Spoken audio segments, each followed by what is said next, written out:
NTA ने ultimately examination schedule students के लिए जारी कर दिया है, लेकिन एग्जामिनेशन शेड्यूल से ज्यादा जरूरी यहाँ पर है कि जो इंस्ट्रक्शन एनटीए ने कोविड 19 को ध्यान में रखते हुए दिए हैं उसे स्टूडेंट यहाँ पर फॉलो करे। अगर स्टूडेंट इंस्ट्रक्शन को फॉलो नहीं करता है तो हो सकता है उसे एग्जाम में बैठने ना दिया जाए, या फिर उसे थोड़ी सी जहमत उठानी पड़े सेंटर से वापस घर पे जाने की, क्योंकि उसने इंस्ट्रक्शन सही से फॉलो नहीं किए थे, और उन सब चीजों को वापस से घर पे जाके अरेंज करके सेंटर पे पहुंचने की। तो ऐसी सब प्रॉब्लम्स हमारे चैनल के स्टूडेंट के साथ में कम से कम ना हो, इसके लिए हम एक मोस्ट इंपोर्टेंट वीडियो आप लोगों के लिए लेकर आए हैं। तो आप इस वीडियो को देखिए और हर एक इंस्ट्रक्शन को ध्यान से सुनिए, समझिए, साथ में कॉपी पेन भी आप रख सकते हैं ताकि आपको किसी भी तरीके की समस्या का सामना ना करना पड़े। अगर आप इस चैनल पर नए हैं तो जरूर चैनल को सब्सक्राइब कर लीजिएगा बेल आइकन के साथ में, ताकि आने वाले टाइम की सारी इंपॉर्टेंट वीडियो चैनल आप तक पहुंचा पाए। और हाँ, आप हमारे टेलीग्राम ग्रुप एबी गुरुजी को जरूर ज्वाइन कर लीजिएगा, ताकि हर दिन जो इंपॉर्टेंट क्विज आपके लिए शेयर की जाती है फ्री ऑफ कॉस्ट, उसका आप लोग फायदा ले सकें। तो बढ़ते हैं वीडियो में आगे की ओर।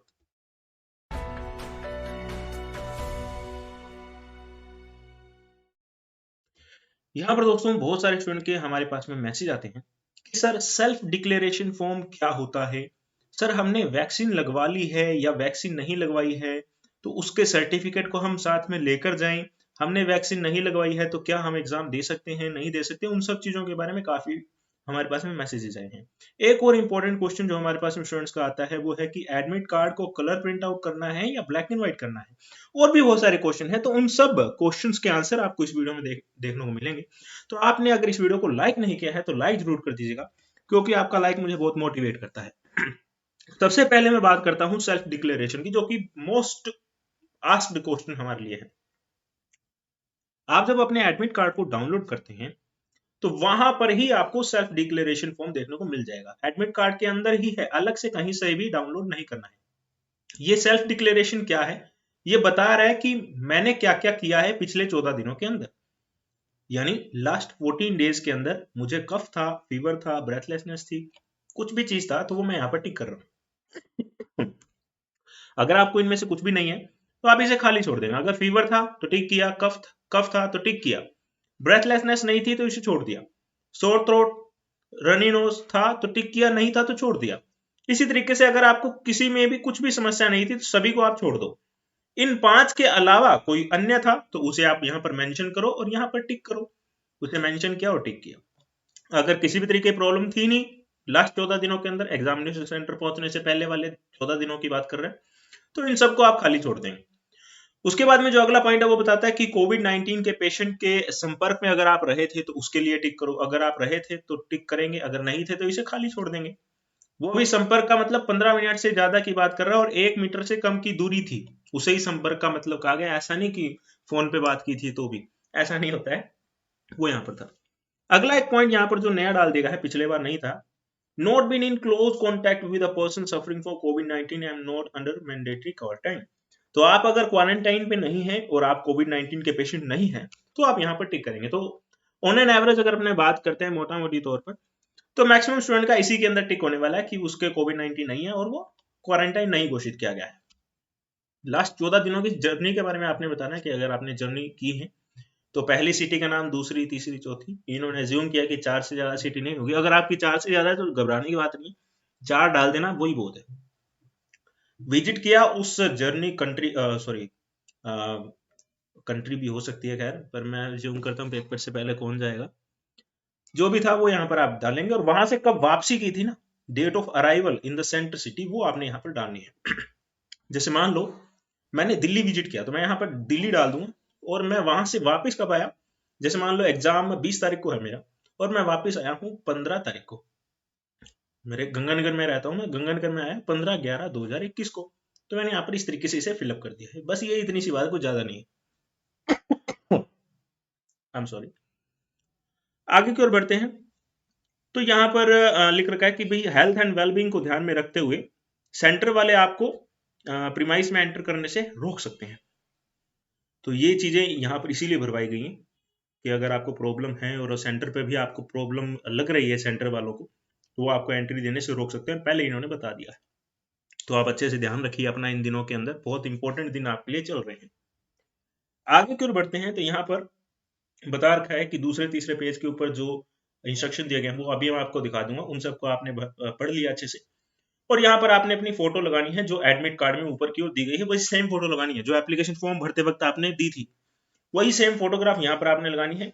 उल्टे हाथ का थंब आपने यहाँ पर लगाना है इंक पैड पे लगाकर, पहले एक दो साफ पन्नों पर कर लेना, कहीं इंक फैल ना रही हो, अच्छे से लग रहा हो तो यहाँ पर लगा दीजिएगा। यहाँ पर जब साइन करने की बात आएगी तो साइन अभी नहीं करने आपने, एग्जामिनेशन सेंटर पे पहुंचोगे, इन्विजिलेटर कहेगा तब साइन करने हैं, ये खास तौर पे यहाँ पर बताया गया है, इन्विजिलेटर के सामने करने हैं साइन। आगे की ओर बढ़ते हैं। यहाँ पर हमारे पास में जो सबसे इंपॉर्टेंट पॉइंट निकल कर आता है वो है नोवा पॉइंट। I am sorry. इसमें बताया गया है कि if religion customs require you to wear specific attire, किसी स्पेसिफिक तरीके के आभूषण या कुछ पहनावा आपका है किसी कस्टम को फॉलो करते हुए, रिलीजन को फॉलो करते हुए, तो उसमें आपको थोड़ा सा जल्दी जल्दी सेंटर पे पहुंचना पड़ेगा ताकि आपकी थोड़ी जांच की जा सके। पहले ही एडमिट कार्ड के अंदर बता देगा ताकि सेंटर पे किसी तरीके की प्रॉब्लम ना हो। उसके बाद यहाँ पर है no candidate would be allowed to enter examination centre without admit card and undertakings, valid ID proof. And valid ID proof के अंदर क्या क्या चीजें आएंगी वो अभी बता देता हूँ आपको, चिंता नहीं है।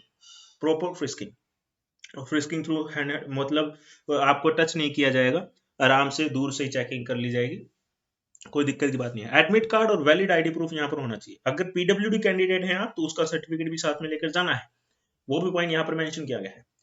खैर अभी एक बार आगे की ओर बढ़ते हैं। यहाँ पर 11वां पॉइंट है सबसे इंपॉर्टेंट, वो बता रहा है ट्रांसपेरेंट वाटर बोतल आप लेकर जा सकते हो। आजकल जिम वगैरह बोतल चलती है जिम वाली, वो बोतल नहीं अलाउड होगी, ट्रांसपेरेंट बोतल होनी चाहिए। जैसे बिस्लरी की बोतल है तो बाहर का बिस्लरी का जो कागज है वो भी उतार दो, क्या वो भी उतार देना, ट्रांसपेरेंट होना चाहिए, अंदर का बोतल दिखना चाहिए। बेसिकली एंटी ये जानना चाहती है भाई अंदर फर्रे वर्रे ना छुपे। हैंड सैनिटाइजर, अब ये क्या है कि स्टूडेंट कहते हैं सर ये मैंडेटरी नहीं है, लेकर जाना चाहो तो ठीक, ना लेकर जाओ तो ठीक। ये बात है कि अब वो कहो कि मैं मेरे को 3 घंटे पानी की जरूरत नहीं है तो ऐसा नहीं है बोतल लेके जाने पड़ेंगे, नहीं है, नहीं है तो नहीं लेके गए। सैनिटाइजर नहीं लगता आपको, ना लेके जाओ, सेंटर पे तो मौजूद होएगा ही, वो तो है ही। और ये ट्रांसपेरेंट बॉल पॉइंट पेन की बात कर रहा है, तो उसमें ये है कि भी पेन जो है ना वो अलग अलग प्रकार के आते हैं, जैसे बॉडी जिसमें कवर होती है, तो जैसे अपने बटरफ्लो के पेन की बात करते हैं तो उसमें बॉडी कवर है, बाहर से ना अंदर का सिक्का दिखाई नहीं देता, तो वो पेन आपको अलाउड नहीं होगा। इंक पेन जो होता है वो अंदर की शाई वो दिखाई नहीं देती, वो अलाउड नहीं है। अंदर का सिक्का दिखना चाहिए, बेसिकली अंदर फर्रे ना छुपाए, एंटी का ये मानना है, ये सबसे इंपॉर्टेंट चीज आपके लिए। Admit card along with self declaration, वो एडमिट कार्ड के अंदर ही है, चिंता की कोई बात नहीं, वही एडमिट कार्ड ही है बेसिकली, इसका मतलब उसके अंदर आपने साइन वगैरह कर दिए, वो सब चीज की यहाँ पर कहा गया। और क्लियर प्रिंट आउट होना चाहिए। अब वो कलर भी कर सकते हो आप, कोई दिक्कत की बात नहीं है, ब्लैक एंड व्हाइट भी हो तो भी सही है, कोई दिक्कत की बात नहीं है, बस ये है कि वो सही साफ होना चाहिए, दिखना चाहिए भाई साफ साफ क्या लिखा गया। ऐसा ना हो कि ब्लैक एंड व्हाइट आपने प्रिंट निकाल दिया, शाही फैल रही है जी, कुछ दिख ही नहीं रहा, फोटो फैल गई, शाही फैल गई, ऐसा नहीं होना चाहिए। साफ हो तो ब्लैक एंड व्हाइट भी चलेगा, कलर भी चलेगा, कोई दिक्कत की बात नहीं है, घबराने की कोई जरूरत नहीं। उसके बाद यहाँ पे एडिशनल फोटो आपने साथ में लेकर जानी है अटेंडेंस शीट के लिए। एक तो आपने एडमिट कार्ड के ऊपर लगी हुई आएगी जब आप डाउनलोड करोगे, एक आप खुद लगाओगे, और एक आपको साथ में लेकर जानी है वहां पर अटेंडेंस शीट के ऊपर चिपकाने के लिए। वो खुद चिपकाएंगे, गम वगैरह मत लेकर जाना, वो फोटो लेकर जानी। और ओरिजिनल वैलिड आईडी प्रूफ, ये चीज आपके लिए यहाँ पर होनी चाहिए। काफी इंपॉर्टेंट चीजें हैं, कॉपी में जरूर लिख लेनी है। अगला पॉइंट जो खास आपके लिए निकल कर आता है, मैं खास खास बातें बता रहा हूँ, बाकी पूरा पढ़ना चाहें तो आप पढ़ लेंगे बाद में। जो आपको बताया गया था कि भी आईडी जो आप लेकर जाएंगे वो कौन कौन सी है, पैन कार्ड है, डीएल है, वोटर आईडी है, पासपोर्ट है, आधार कार्ड, ये आप लेकर जा सकते हैं। एक और खास बात आपको बता दूं, मोबाइल वगैरह में आप दिखाएंगे इसको तो वो मान्य नहीं की जाएगी, मोबाइल वगैरह के अंदर आप नहीं दिखा सकते हो, ओरिजिनल आपको लेकर जाना पड़ेगा साथ। फिर आगे की ओर बढ़ता हूँ। एक बड़ा चौंकाने वाला पॉइंट है, 16वां पॉइंट, कह रहा है कि जूते जो आप पहन कर जाएंगे वो थिक सोल के नहीं होने चाहिए, मोटा सोल नहीं होना चाहिए। मोटा सोल क्यों नहीं होना चाहिए, मुझे ऐसा लग रहा है कि वो ऐसा समझ रहे हैं कि थिक सोल होगा तो उसके बीच में फर्रे छुपा कर ले जाएगा कोई स्टूडेंट। तो अब ये एक ही बात बनती है, चप्पल पहन के चले जाना, या तो अब भाई सर्दी है तो सर्दी में चप्पल कैसे पहन के जाओगे, तो भाई थिन सोल वाले पहले ही खरीद लेना, जो भी फुटवेयर शूज आपने खरीदने हैं थिन सोल होना चाहिए, पतला होना चाहिए, मोटे सोल के अलाउ नहीं करेंगे। लार्ज बटन के नहीं होने चाहिए, जो गर्ल्स वगैरह उनके जो जैकेट वगैरह होती है उसमें लार्ज बटन होते हैं वो भी अलाउड नहीं किया जाएगा। ये सबसे खास बात है गवर्नमेंट्स में। तो बड़ा चौंकाने वाला है। तो सिंपल सोबर आपको बन के जाना है, ये सबसे इंपॉर्टेंट चीज है। आगे कर मैं बढ़ता हूँ, यहाँ पर आपको बताया गया कि बैग वगैरह अगर आप लेकर जाते हो तो वो आपका खुद का रिस्क है, सेंटर की कोई रिस्पॉन्सिबिलिटी नहीं है। बैग वगैरह अगर आप लेकर जाते हो तो सेंटर की रिस्पॉन्सिबिलिटी नहीं है, आप अपने रिस्क पर उसे वहां पर जमा करवाएंगे। तो मैं तो यही कहूंगा कि भैया आप ज्यादा महंगा सामान मत लेकर जाएं। जैसे इलेक्ट्रॉनिक वॉच वगैरह वो अलाउड नहीं है, वो मैंने बताया भी नहीं आपको। इलेक्ट्रॉनिक वॉच होगी, मोबाइल हो गया, सेंटर के अंदर अलाउड नहीं होगा, वो बाहर ही छोड़ना पड़ेगा सब आपको। और ये महंगे आइटम्स हैं तो आप मत लेकर जाएं, या किसी रिश्तेदार के साथ में जा रहे हैं तो उसे पकड़ा लें, ये यहाँ पर खास तौर पे कहा। बाकी ये नीचे की ओर जाते हैं तो ज्यादा इंपॉर्टेंट कुछ है नहीं इसके अंदर। भी बार कोड से एडमिट कार्ड आपका चेक कर लिया जाएगा और उसी वक्त आपको बता दिया जाएगा कौन से रूम में आपने जाना है। पहले अलग रिवाज होता था, सेंटर के बाहर बोर्ड लगता था, उस पे शीट लगती थी, उस पे स्टूडेंट अपने रोल नंबर को देखता था और रूम नंबर देखता था कौन से रूम में उसने जाना है। आजकल बार कोड को स्कैन करके वो बताते हैं, काफी इंपॉर्टेंट चीज है। आप सेंटर पे पहुंच जाएंगे, आपकी सीट के ऊपर पहले से ही 6 पेपर पड़े होंगे, ऐसा कहा जाता है 6 पड़े होंगे, आमतौर पे 2 ही रखते हैं। और जरूरत होती नहीं 6 पेपर्स की, 2 पेपर में काम चल जाता है। 2 पेपर के आसपास की साइड आप देखते हो तो 4 हो जाते हैं ना टोटल साइड, तो इतना बहुत होता है। अगर ज्यादा चाहिए तो मांग सकते हो बाद में, पर शुरुआत में 2 ही रखे होते हैं। पहले से रखे होंगे। पेन आप खुद का लेकर जाओगे और हो सकता है वहां पर भी आपको प्रोवाइड करवा दे पेन वगैरह। तो ये सब इंपॉर्टेंट चीजें थी। रिपोर्टिंग टाइम 1 घंटे पहले का है। 3 बजे एग्जाम है तो 2 बजे पहुंचिए, 9 बजे एग्जाम है तो 8 बजे पहुंच सकते हैं, एंट्री आपको मिल जाएगी। और 1 घंटे पहले ही पहुंचना भी चाहिए। अगर आपका खास तौर पे आपकी सिटी के अंदर सेंटर नहीं आया है तो आप पहले ही पहुंच जाइए, वो आपके लिए फायदे की चीज है। तो ये सब इंपॉर्टेंट चीजें मैंने आपको बताई। अगर आप चैनल पर नए हो तो चैनल को सब्सक्राइब कर लेना और वीडियो को लाइक करके शेयर जरूर करना, ताकि ज्यादा से ज्यादा स्टूडेंट तक ये वीडियो पहुंच पाए और वो भी जान पाए क्या इंपॉर्टेंट चीजें हैं वो जो उन्होंने ध्यान रखनी है। अब पूरे के अंदर से इंपॉर्टेंट चीजें मैंने आपको बता दी। रिस्पॉन्सिबिलिटी आपकी है ज्यादा से ज्यादा स्टूडेंट तक शेयर करने की। इस वीडियो को देखने सभी का बहुत बहुत धन्यवाद। जय हिंद, जय भारत।